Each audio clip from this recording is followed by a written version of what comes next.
Yes start. अनेक समस्याओं से आक्रांत हमारा देश वर्तमान में मूल्य वृद्धि अर्थात महंगाई की समस्या से ग्रस्त है। विराम जनसंख्या वृद्धि एवं भौतिकवादी प्रवृत्ति के साथ ही महंगाई भी उत्तरोत्तर भयानक रूप धारण कर रही है। विराम बढ़ती हुई महंगाई की मार से प्रायः सभी वस्तुओं के भाव आसमां छूने लगे हैं और सामान्य वेतनभोगी एवं श्रमिक वर्ग के लोगों की आर्थिक दशा अति चिंतनीय बन गई है।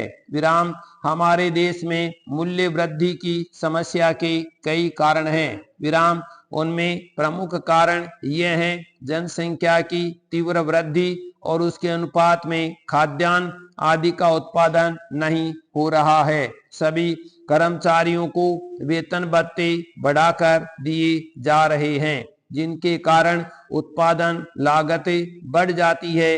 विराम व्यापारी अधिक मुनाफा कमाना चाहते हैं। इस कारण वस्तुओं के भाव ऊंचे रखे जाते हैं। सरकार की गलत आर्थिक नीति इसके लिए प्रत्यक्षतः जिम्मेदार है। विराम माल के वितरण की व्यवस्था ठीक नहीं है और कालाबाजारी पर अंकुश नहीं है।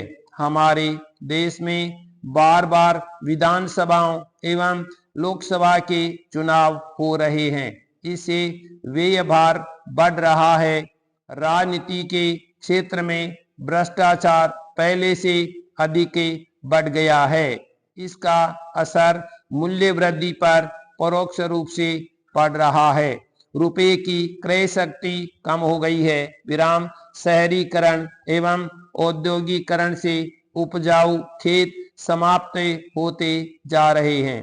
प्राकृतिक आपदा, अकाल, बाढ़, सुनामी आदि से भी देश का आर्थिक संतुलन गड़बड़ा रहा है। विराम इन सब कारणों से महंगाई लगातार बढ़ती जा रही है।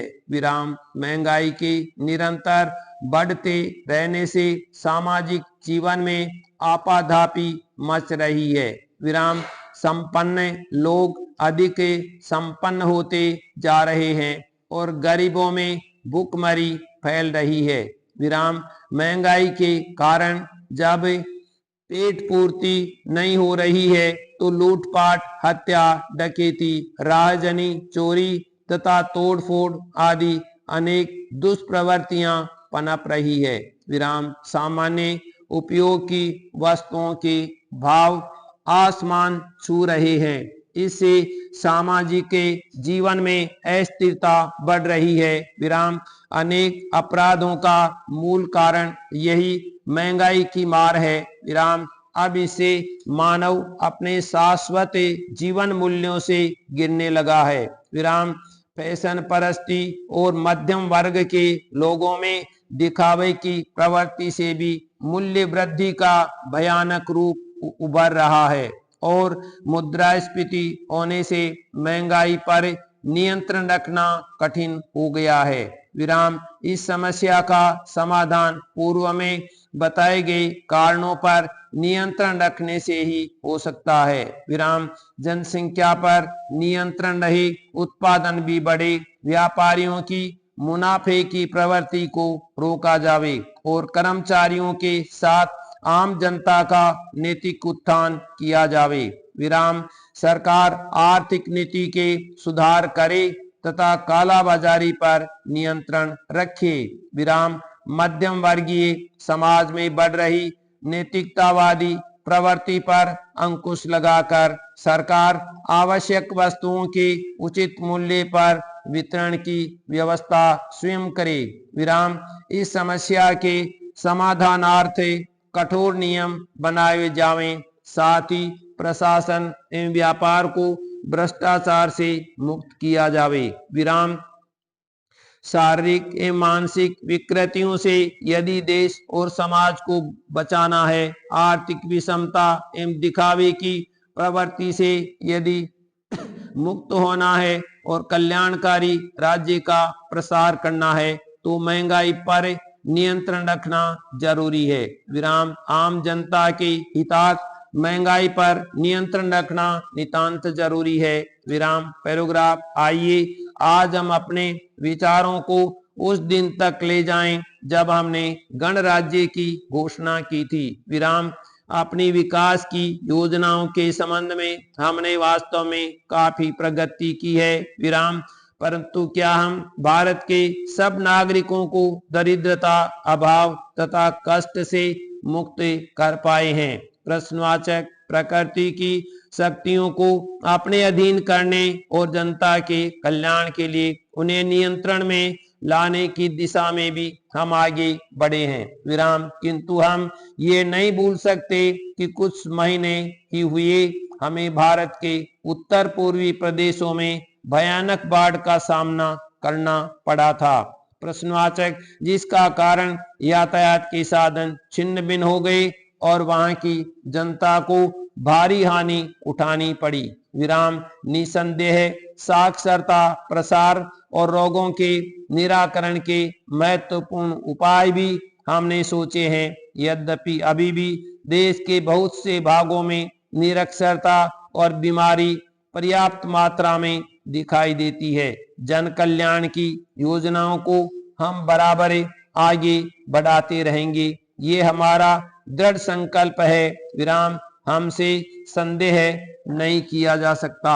विराम इन योजनाओं के पूरे होने के संबंध में जो प्रयास अब तक किया गया है उससे भी हमें असंतुष्ट नहीं होना चाहिए। विराम फिर भी जो कुछ अब तक किया जा सका है, यदि वह बहुत चमत्कारी नहीं दिखता तो उसका कारण यह है कि अभी निर्माण कार्य जारी है और समाप्त नहीं हुआ है। विराम राष्ट्र के निर्माण में समय की आवश्यकता होती है। विराम आज हमारा गणराज्य दिवस है और भारत जैसे प्राचीन राष्ट्र के इतिहास में 5-7 वर्ष की अवधि एक स्वल्प काल है। विराम आइए अब हम विगत वर्ष की घटनाओं पर नजर डालें और ये देखें कि विकास के कार्यों और निर्माण योजनाओं की दिशा में हमें कहां तक आगे बढ़ सके हैं।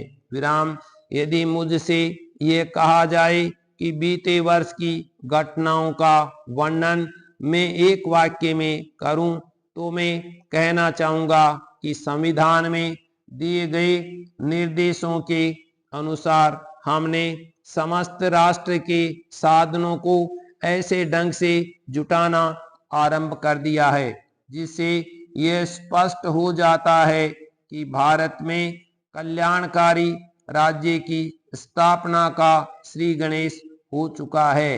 विराम पिछले वर्षों में हमने जो संकल्प और दावे किए थे अब वे मूर्तिमान होने लगे हैं।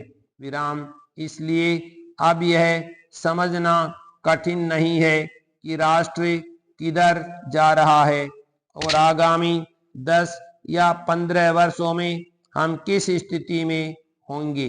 विराम महान नदी गाठी योजनाओं पर कार्य बराबर जारी है।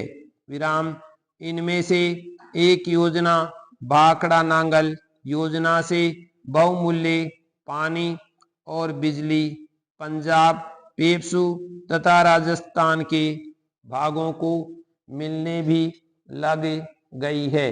विराम दामोदर घाटी योजना से कुछ समय हुआ बिजली प्राप्त होने लगी थी और हीराकुंड, चंबल तथा दूसरी महान योजनाओं की भांति यह योजना भी यथेष्ट रूप से आगे बढ़ रही है।